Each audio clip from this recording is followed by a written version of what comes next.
Hoy vamos a hablar de John Steinbeck, que es un escritor muy desparejo, que empezó escribiendo cosas malísimas, pero fue haciéndose el oficio. Y después llegó a ser un escritor muy amado por el público y no tanto por la crítica. Nos vamos a centrar nosotros especialísimamente, en la que él mismo consideró su mejor obra, que es Al este del Edén o Al este del paraíso. No que le den. Que le den. Bueno, la crítica le dio, digamos, muy parejo, porque, bueno, hay varios temas que pueden estar incidiendo más allá de la obra para que a la crítica John Steinbeck no le pareciera a la altura de Marcel Proust, James Joyce. Digamos, es una época en la que había otro tipo de literatura. En ese momento había un gran crítico literario que después se convirtió en director del New Yorker, y era alguien que fomentaba mucho los grandes libros, así como por ejemplo en Alemania lo fue hasta hace muy poquito Marcel Reich-Ranicki, ¿no? Que fomentó a Günter Grass muy tempranamente, ¿no? Bueno, hay que pensar también que criticó muy duramente a Martin Walser, Reich-Ranicki, y Martin Walser escribió la novela Muerte de un crítico. Y yo pienso que John Steinbeck realmente hubiera querido matar, estrangular con sus propias manos a este crítico tan decisivo, que fue amigo de Nabokov, de Hemingway, de Scott Fitzgerald, de Faulkner. Y en cambio lo considera siempre amateurish, lo considera, sí, que logra distraer, deslumbrar, como llenarle los ojos al espectador, al lector con aventuras vertiginosas, pero para tapar lo que es su mensaje, el mensaje del autor. A Stanley le rompía soberanamente las pelotas que dijeran que era un autor. Porque yo escribo, yo era un writer, no un author. Porque claro, está esa idea de que él quiere transmitir su mensaje. Como cuando John Ford le dijeron, ¿qué mensaje tiene? No, eso es Western Union, manda mensajes, el correo, yo filmo películas. Steinbeck era en ese momento, desde su agnosticismo, desde sus creencias, y sobre todo muy influido por un biólogo, por un interesado en la ecología, que también a Joseph Campbell impactó muchísimo, y todo el camino del héroe y toda la idea de los mitos fueron bastante inspiradas por él. Bueno, entonces empecemos por decir que Al este del paraíso es una muy voluminosa saga, muy ambiciosa, que quiere comprender, digamos, todos los años la historia norteamericana desde la guerra llamada la Guerra de Secesión, ¿no? La guerra civil, que ya nos habla un poco como de una lucha fratricidia entre hermanos, y a su vez en realidad es una para nada disfrazada, digamos, transliteración, o digamos reelaboración, o digamos realegorización de Abel y Caín. Entonces, brevemente hablamos un poquito de lo que hizo antes John Steinbeck. Bueno, su familia llega a Estados Unidos. Él es la primera generación, ya su abuelo era alemán, y su apellido incluso era Gross Steinbeck, o sea, Stein es piedra. Por eso se dice, cuando alguien es muy arrogante, que no se cree Einstein, una piedra, sino Zweistein, dos piedras, el doble de Einstein. Bueno, su apellido verdadero entonces era Groß-Steinbeck, es decir, Gran Piedra del Arroyo. Y es verdad que frente a las corrientes literarias y las tendencias que había en ese momento en Norteamérica, es alguien que un poco queda empantanado en una especie de laguna de olvido. Es una piedra porque ofrece una resistencia, porque hay varias cosas que podríamos decir con respecto a lo que sería el sentido trascendente en su obra, la teología o digamos la teleología, digamos al ser el agnóstico, ya de por sí, digamos, va contra mano de... ¿Qué es lo que hay que hacer en Norteamérica? Bueno, en realidad la verdadera religión norteamericana es la persecución de la felicidad, ¿no? Y él es un autor que, si bien en Tortilla Flat, en esos relatos tan coloridos, tan jugosos sobre distintas aventuras, en nuestro caso es cómico, es muy cómico, él está profundamente conmovido por ver todas las miserias y humillaciones que tiene que atravesar la clase trabajadora, los inmigrantes. Y bueno, de eso habla después en Mice and Men, ¿no? Que es un libro que se llama Hombres y Ratones, pero que no es sobre cómo los hombres nos hacemos los ratones. Yo pensaba que sí, lo compré porque pensé en un libro erótico, no. Es un libro de denuncia al estilo, digamos, de Death of a Salesman, es decir, todo lo que es dramático adquiere automáticamente para un crítico una especie de aura mejor. Para mí es mejor la versión cómica que hizo, pero es un autor muy desparejo, que además de ser desparejo en su estilística, probó como un poco dentro de sus limitaciones como distintos tipos de formatos, lo cual llevó al peligro de que, y efectivamente fue así, que esta obra maestra de 600 páginas de la dinastía, que son dos familias, es la novela que más tiempo le llevó y también la que un poco, por momentos, inevitablemente es inconexa y desordenada y anárquica, como cualquier obra de cualquier autor, nómbreme incluso en filosofía. Si a un autor le lleva más de 3 años, lo que es un, digamos, mamoteto puede ser lleno de información muy útil, pero no coherentemente, sistemáticamente ordenada. Y a veces pasa que uno se encariña con un personaje y el personaje desaparece. Bueno, en la historia, digamos, de Steinbeck, es muy entretenida. O sea, son 600 páginas que uno lee de un tirón. Si uno sufre un tirón, tiene que quedarse en cama, lo puede leer.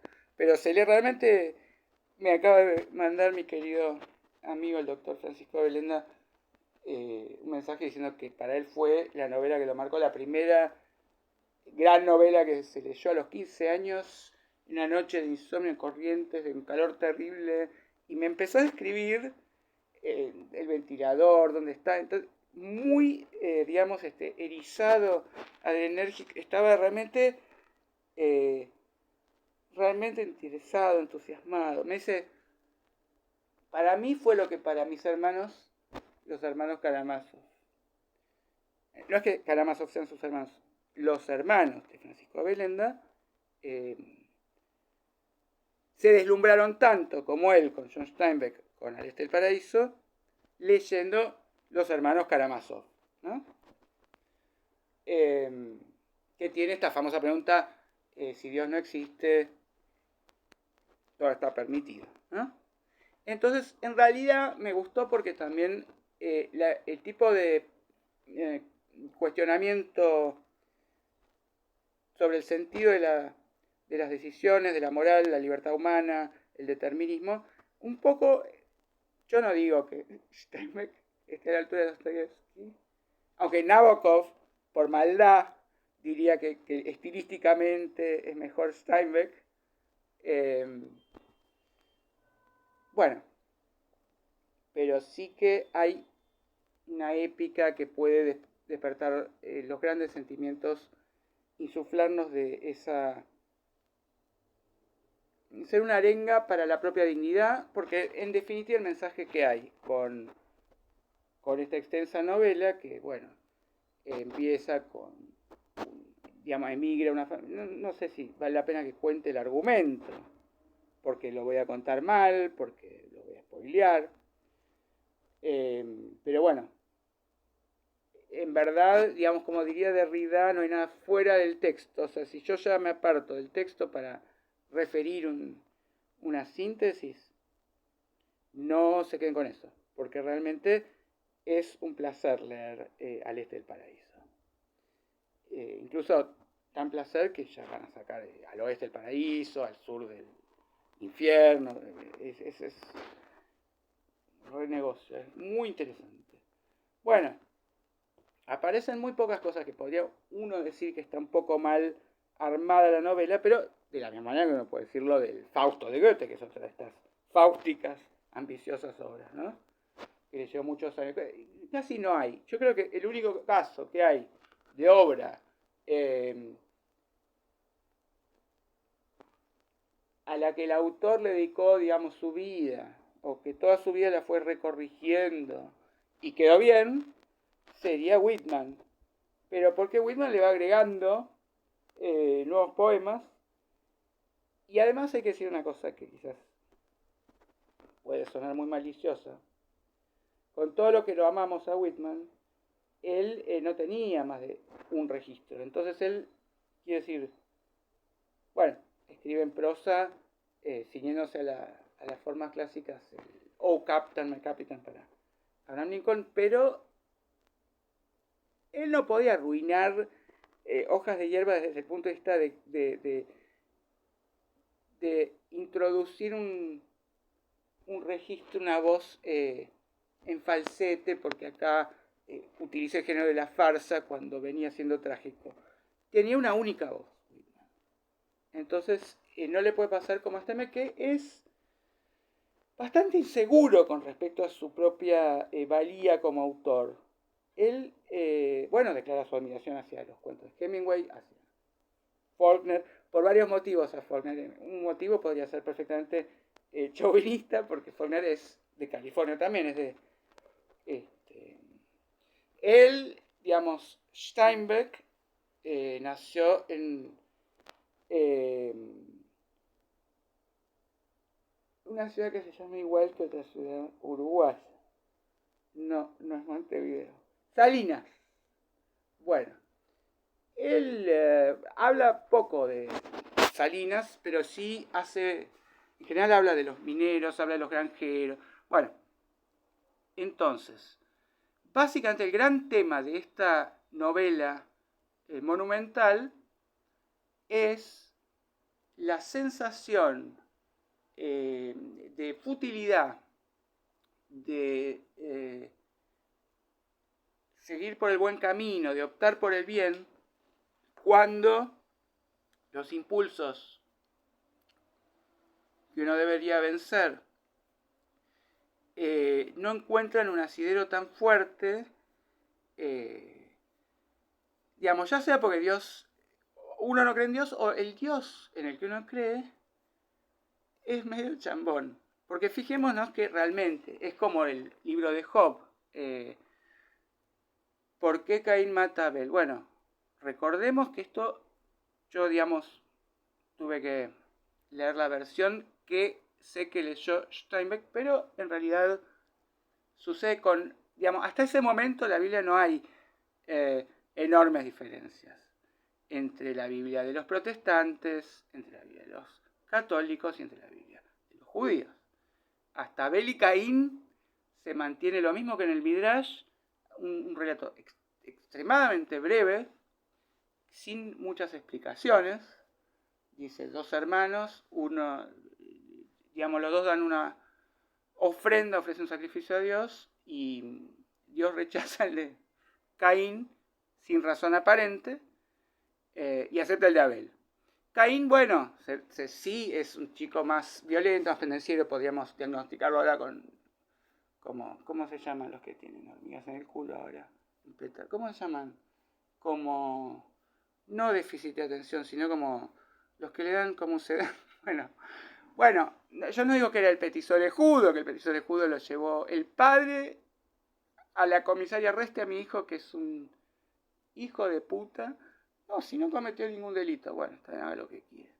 Y se convierte en un asesino serial, lo agarran por su sadismo, porque clavó un clavo en la frente a una de las víctimas, y como la policía sabía que le gustaba ir al velatorio de sus víctimas, bueno, lo logran atrapar así, porque él va y dice, pobrecito, le clavaron clavito, y nadie había informado de eso, y el único que lo podía saber era el asesino. El caso de Petiso Orejudo difiere un poquito de esta versión de Caín, también por otro motivo, que es la teoría del hombroso. En tiempos de Cayetano Rodríguez, el Petiso Orejudo, se consideraba que todavía lo consideramos, ¿no? Todavía decimos tiene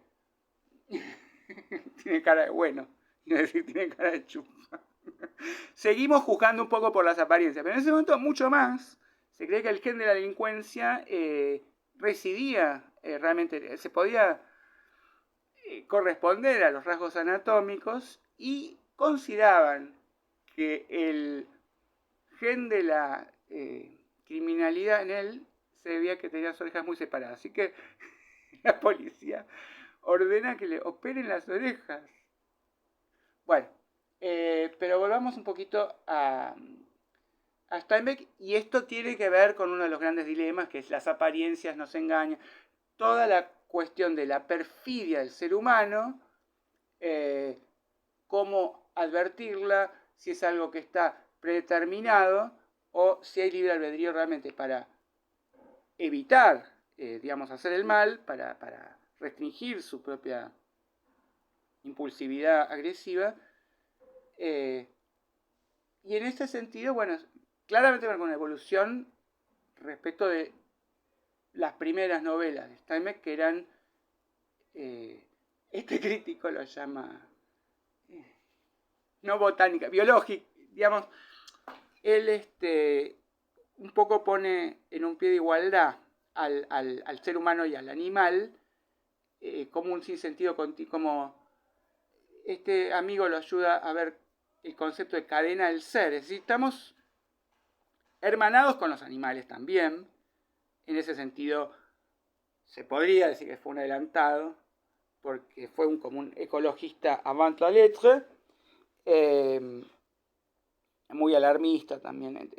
Pero los críticos decían, bueno, este tipo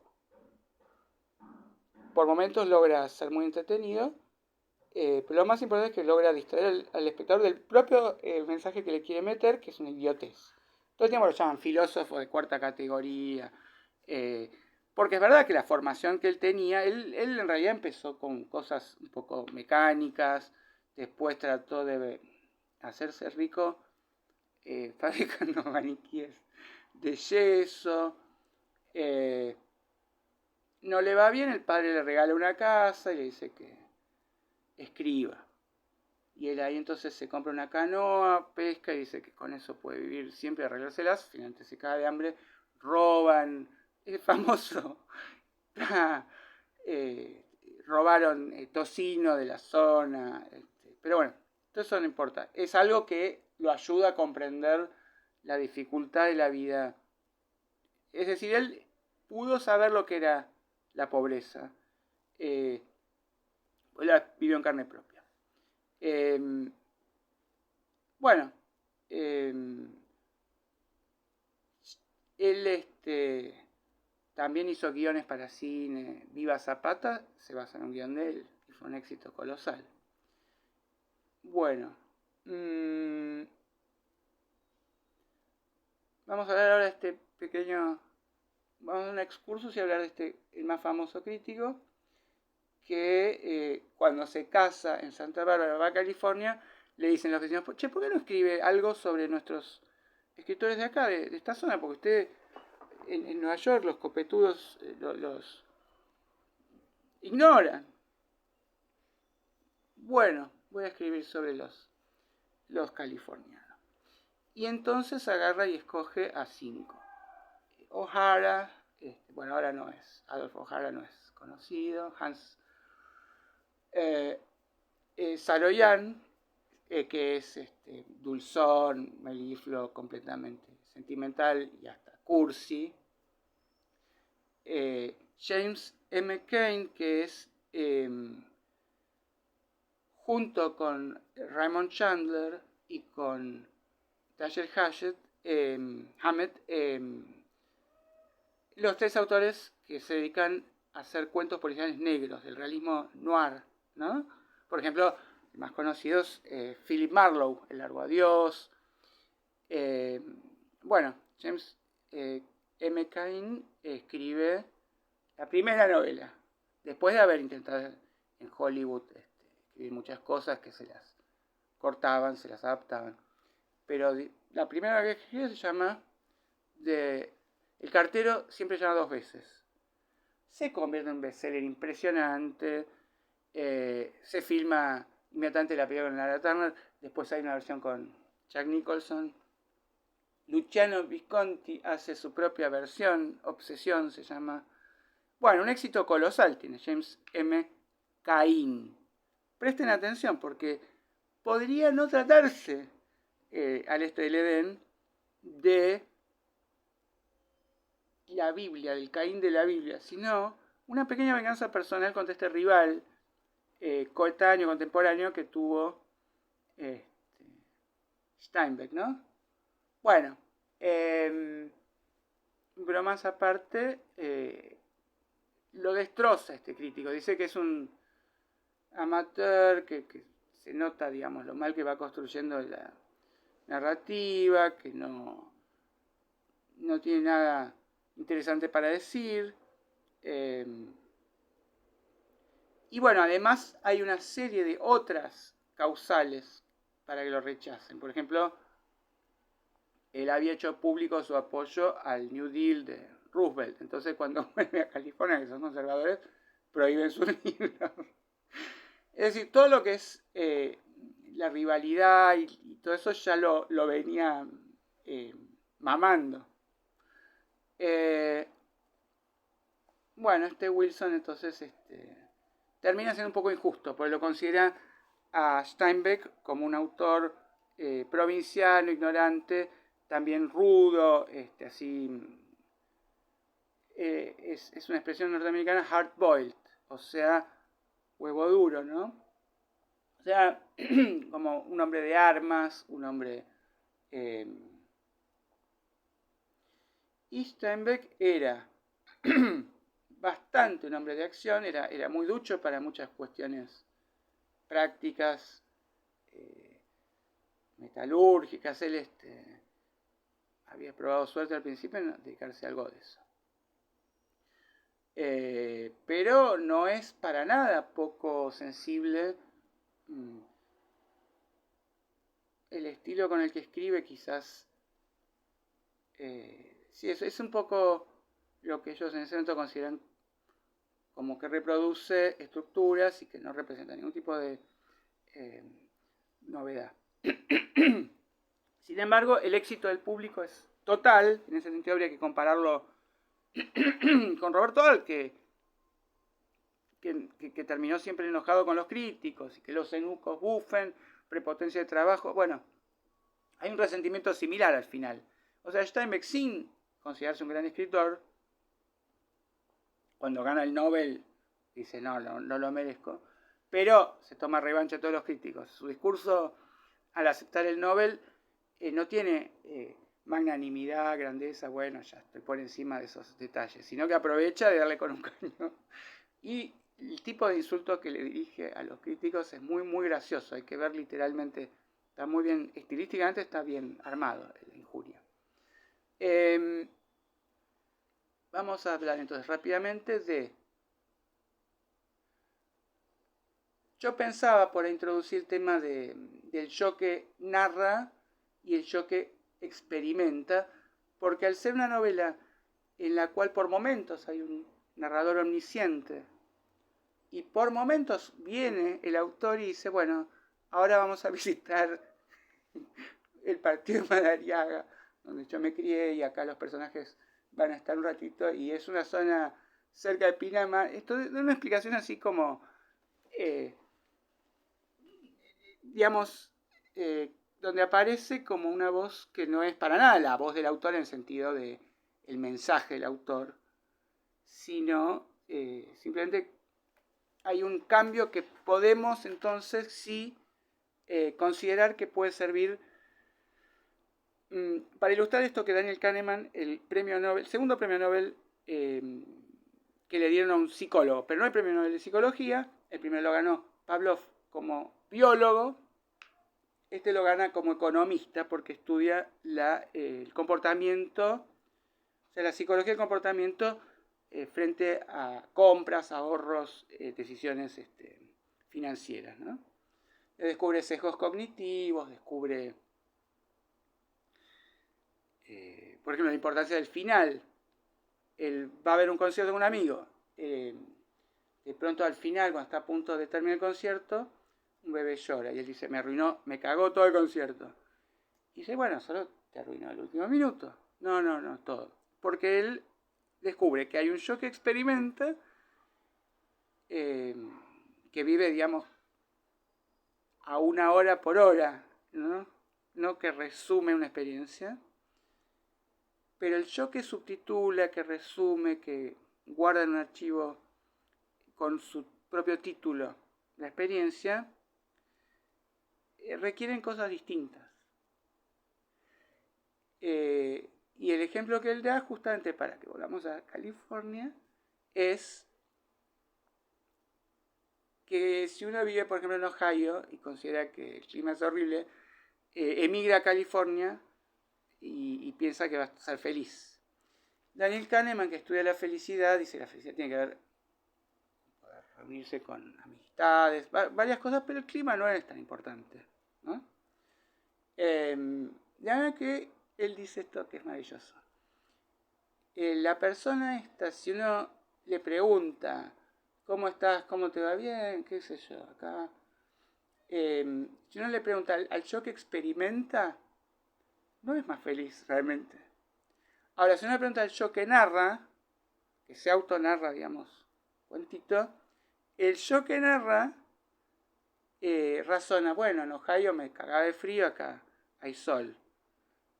Por lo tanto, dice Daniel Kahneman, no es más feliz, pero él cree que es más feliz. Es genial, es genial. Porque si uno cree que es más feliz, también es más feliz, ¿no?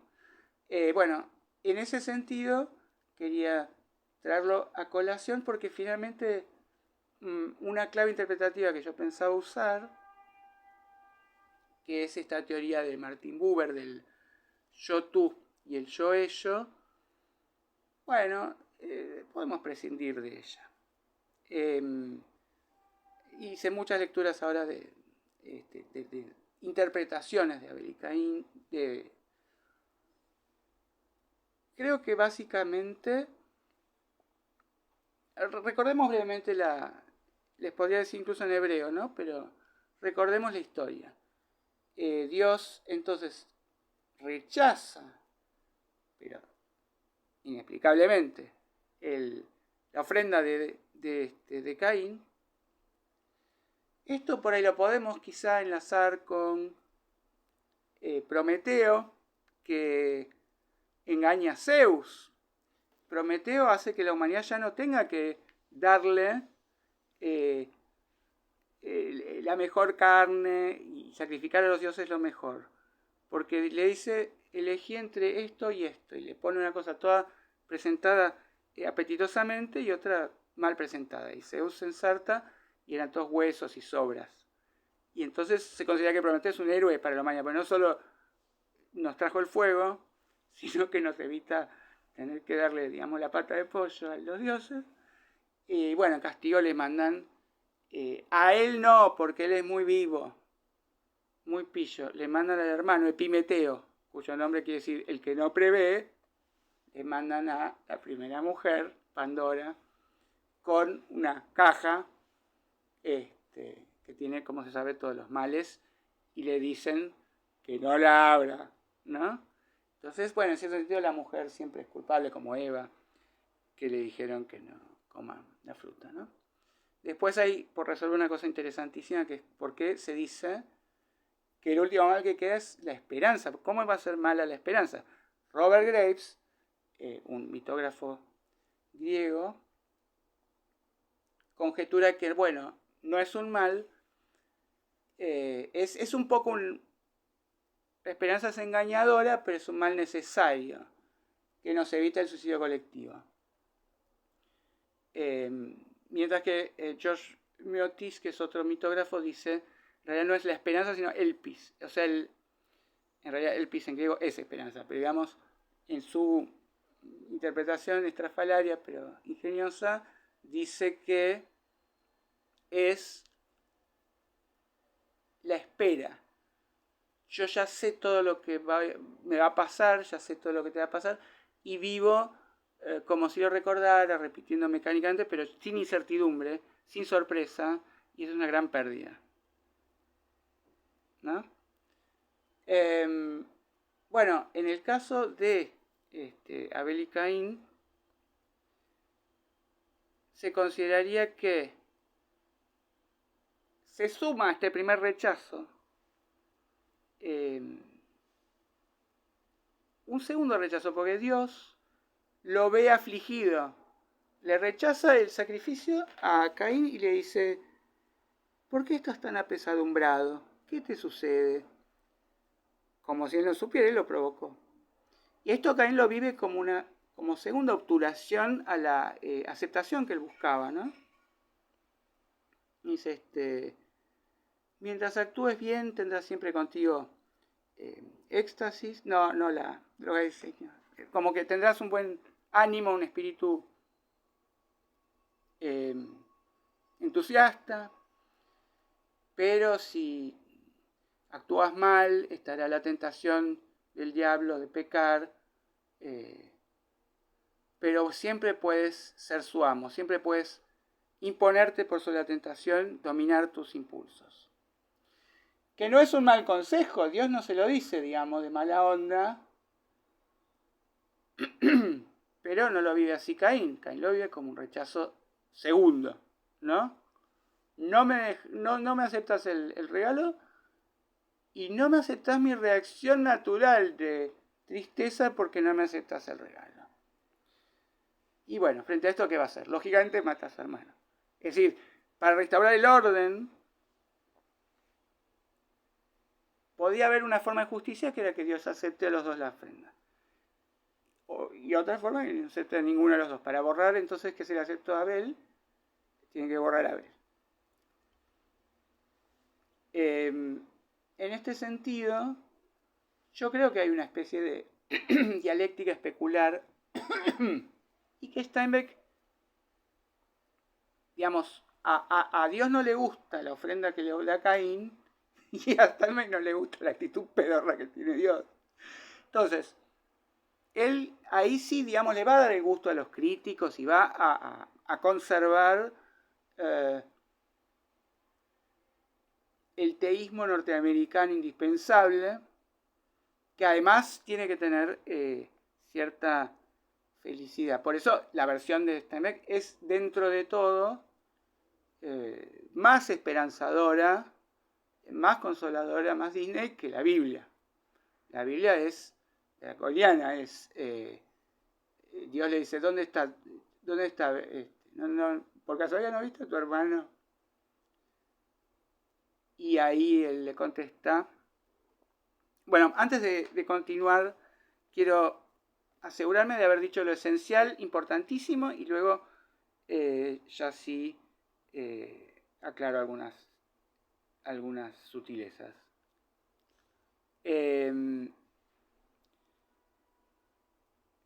Steinbeck en esta épica, esta alegoría,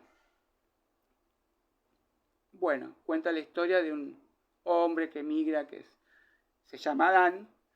Se enamora de una mujer que es una recontra hija de mil putas, pero él no lo ve porque es una víbora, una moneda de dos caras, falsa. Y, y bueno, se casa con ella, se enamora. Ella queda embarazada pero quiere abortar, pero se mete una aguja de tejer, el médico dice, le voy a tener que hacer a su marido, entonces ella tiene que conservar el embarazo y da luz a 2 mellizos, que son, se llama muy parecido a Caín. Uno incluso es otro nombre bíblico, pero bueno, no vamos a meternos en analizar eso porque ni lo pensó Steinbeck. No es un autor que tenga encriptados mensajes sutiles, alusiones. Quien sorprendentemente sí es Hemingway. Tiene un cuento de 2 amigos que la manera que Hemingway tiene con esta idea de la teoría del iceberg de no contar más que el 20% de lo que se sabe, él le indica al lector que los amigos se van a traicionar el uno al otro, nombrando una parte geográfica que aparece nombrada en la chanson de Roland, donde se efectúa la traición. Pero Steinbeck no tiene nada de eso. Es un autor en muchas cosas muy poco sutil, ¿no? Bueno, entonces en esta trama, finalmente tiene estos 2 hijos, uno que es más pendenciero. Esto está muy bien en la película que protagonizará James Dean, siempre se le ha considerado que fue el mejor papel que realizó. Obligó a Rebelde sin Causa a hacer en color, iba a ser en blanco y negro. De Elia Kazan podemos hablar, el cineasta que hizo, bueno, también llamado Deseo con Marlon Brando, pero se considera que tuvo una actitud muy poco ética al denunciar a colegas en el Comité de Actividades Antiamericanas del macartismo, ¿no? A su vez Steinbeck fue acusado de comunista, pero eso en Norteamérica es muy fácil de lograr. Uno le puede te doy la mitad de mi alfajor, ya sos comunista. Bueno, lo que habría que decir es eso, que es una novela que tiene esta figura, esta mujer es una hija de mil putas que después abandona a Adam, no deja hecho concha, se va, finge que se va para siempre. En realidad se va al burdel y ofrece trabajar como prostituta. Y la madama la considera muy simpática, le va tomando cariño y finalmente le dice, bueno, vos sos como la hija que nunca tuve, te quiero nombrar en mi testamento heredera universal del burdel para cuando yo ya no esté. Bueno, bárbaro, la envenena. Se hace la regentea el prostíbulo ahora esta malvada persona que es malvada, sin grandes aspectos, dimensiones así poliédricas, camaleónicas, cuando una persona es, digamos, tantas cosas. No, es realmente como lo que decían los críticos, este tipo no sabe construir personajes, o le salen igual que los animalitos. Acá podrían haber sido lemmings, zarigüeyas. Había un crítico cuyo seudónimo, le decían conejo, y él, bueno, lo trata de animalas también. Pero, por otro lado, Caín sí tiene esta dualidad donde advierte sus propios impulsos violentos si los reprime. Ante, bueno, la quiebra de su empresa familiar, él decide recuperar el dinero para su padre, logra juntar $20,000, se los lleva, que esto es como la ofrenda rechazada, y el padre le dice no, porque es dinero mal habido, porque te beneficiaste con la gran depresión, con la guerra, explotaste a esta gente que tiene hambre, los granos, esta es plata manchada con sangre, yo no lo acepto. Y hay que pensar en 2 cosas desde el punto de vista de la moral, la buena intención de Caín y el enorme esfuerzo que le implicó. Así que no parece muy justo, aunque bueno, es verdad que está el aspecto la condena que siempre tiene este autor a la avaricia, pero además, a esta falta de pureza en el origen de este dinero. Entonces, ahí le da mucha bronca, le había ocultado al hermano para preservarle la horrible noticia que su madre regenteaba un prostíbulo, lo lleva para que vea a la madre, entonces ahí se producen dos cosas. Por un lado, la madre tiene como un momento de redención, de humanidad, descubre lo mala que fue como madre y se suicida. Y el hijo huye a la legión extranjera, se enrola se alista en el ejército, cosa que Steinbeck no había logrado. Bueno, después vamos a ver eso. Pero bueno, el final es un poquito ambiguo, pero se supone que Caín, dentro de todo, siempre va a poder elegir el camino de la autorrestricción y va a poder vencer su propia violencia interior y digamos, nada está predestinado, porque digamos, a lo largo de la novela había como una dinastía sucesiva de padres que no querían ser tan malos como fue su padre con él, con su hijo. Entonces, finalmente Caín, con todos los problemas que tiene, igual se considera que tuvo un entorno que lo ayudó a poder equilibrarse y a transmitir estos valores. Y bueno, desde el punto de vista de la separatividad, lo llama Erich Fromm. Yo creo que Erich Fromm se vio muy influido también por esta idea de Buber, así que es un poco la misma idea. Cuando estamos conectados con el universo, que no importa efectivamente ver a una persona o no, uno puede estar como Robinson Crusoe, que instituye todas las instituciones, lleva consigo, porta consigo toda la civilización y la reedita sobre la isla. Claro que es una civilización colonialista, Viernes se vuelve su esclavo, no es un ejemplo a seguir, pero no siente la soledad que se siente ante el rechazo. La idea del rechazo entonces es como la experiencia traumática. Eso también Kahneman lo dice con la aversión a la pérdida. Dice que las mujeres son mucho mejores como brokers de bolsa porque son más cagonas y realmente no hay que ser arriesgado en la bolsa.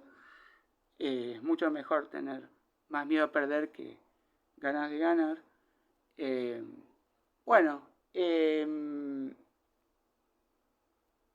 Todo el tiempo estamos enfrentados a grandes dilemas morales. Por ejemplo, está este chiste. Querido, antes de irte al laburo, ¿no podrías, por favor, poner la lamparita nueva que se quemó? Me viste cara de electricista. Y mira, hay que arreglar la canilla, me viste cara de plomero. Mira, habría que enduir plásticamente, me viste cara de albañil. Bueno, el marido se va y cuando vuelve encuentra que está todo arreglado. ¿Cómo hiciste? ¿Te diste maña, No, yo no, fue el vecino. ¿El vecino te arregló todo? ¿Y cómo, gratis? No, nada gratis en esta vida, pero me dijo, mira, yo soy muy dulcero. Si me haces un bizcochuelo, te hago todo esto. O un bizcochuelo o te hago el amor. ¿Y qué hiciste? ¿Qué soy? ¿Me viste cara repostera a mí? Entonces, ahí hay como dos caminos, el bien y el mal. Bueno, tendríamos que hablar un poquito de lo que sería el darwinismo, que incluso llega a ser social darwinismo en el primer Norteamérica es un país creacionista, no cree en Darwin, no entiende, no concibe que por azar haya mutaciones del ácido desoxirribonucleico sin ninguna teleología, sin ninguna finalidad. Entonces, es creacionista. La cadena del ser, hay también una jerarquía y qué sé yo, pero el primer Steinbeck entonces avala la competencia, como la avala la economía liberal. Y el último Steinbeck cree en la cooperación. Entonces lo último es un poco recordar la crudeza con la que la Biblia presenta este primer asesinato de la historia del mundo, donde Dios le dice, ¿dónde está tu hermano? Y Caín contesta, ¿acaso me viste cara repostera? ¿Acaso soy guardián de mi hermano? Y Dios le dice, escucho la voz de tu hermano que está bajo la tierra. Y bueno, ahí Caín dice, mi crimen fue tan grande que no quiero estar ante tus ojos, me voy a ocultar, me van a matar. Entonces Dios le hace la marca de Caín, que no es para marcarlo como un estigma, sino para protegerlo. Como, bueno, no lo mate nadie y que siga errando y peregrinando, pero purgando su culpa. Y Dios le dice, escucho la sangre de tu hermano. Es muy, muy crudo, ¿no? Bueno,